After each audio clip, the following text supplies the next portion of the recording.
Right, well, fraud and theft is one of the many reasons there have been calls to regulate the crypto industry. Lawmakers, lobbyists, regulators, investors all want to have a say in how the crypto market is regulated, and it's setting up a big fight in Washington.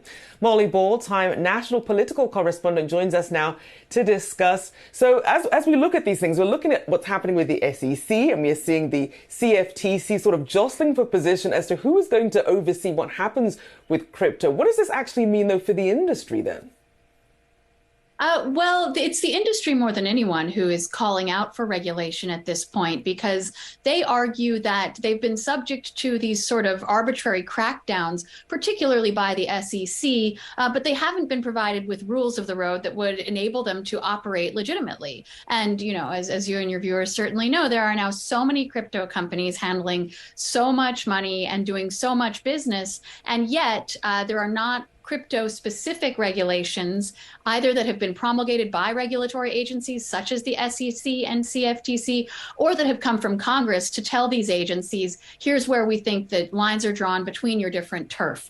And so that's been very frustrating for an industry that obviously started out as this sort of cutting-edge, innovative, don't want anything to do with government type of deal, but now is very much trying to be part of the legitimate economy and legitimate financial industry in the United States. And instead, we see a lot of companies being forced offshore, and they say that this is hurting American competitiveness because they don't have a way to operate legitimately in the American market. Questions whether it's the SEC or the CFTC, and then yesterday comes Kim K and the massive fine that she agreed to pay with no wrongdoing admitted. What did we learn in terms of future regulation with that story that blew up around the entire internet? Well, this is only one in a series of actions that have been taken by the SEC, where, you know, and some have argued, I think the industry and its allies have certainly argued that the chairman of the SEC, Gary Gensler, has been aggressively going after a lot of companies that are sort of trying to operate legitimately, rather than really targeting the less legit players, the people who really are engaged mostly in fraud.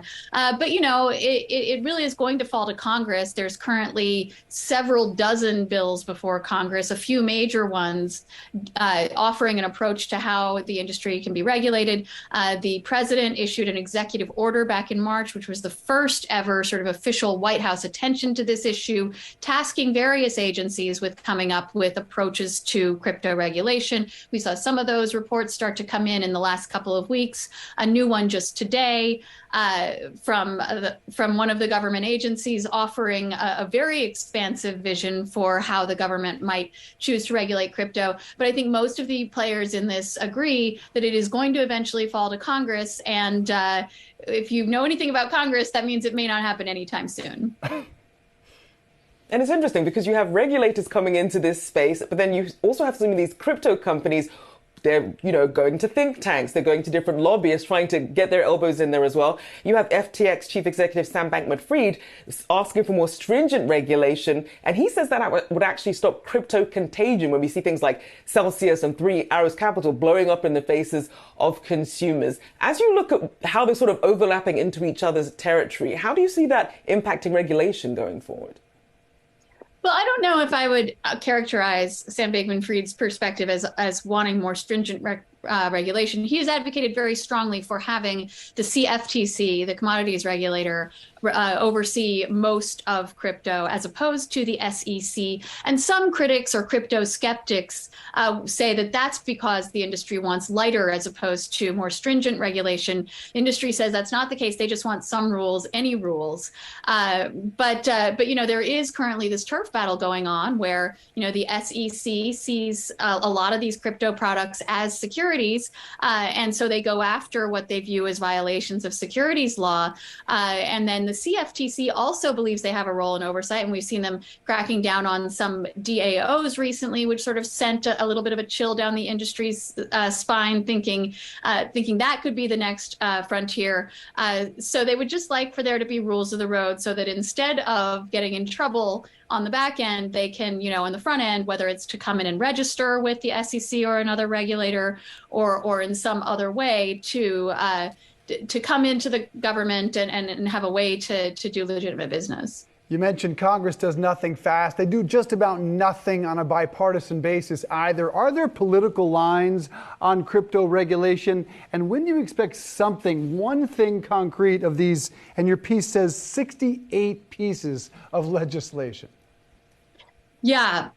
So the partisanship issue is really interesting because, you do have some very loud critics of crypto, particularly on the left. Senator Elizabeth Warren has been very outspoken.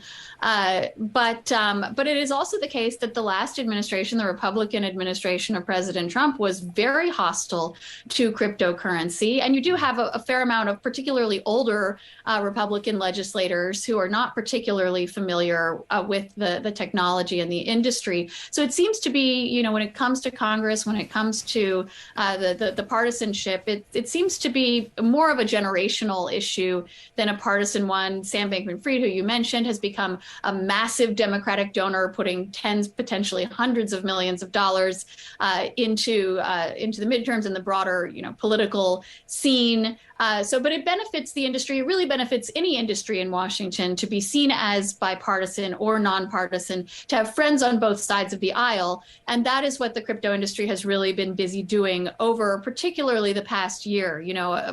Up until about a year ago, there was really very little presence in Washington for the crypto industry.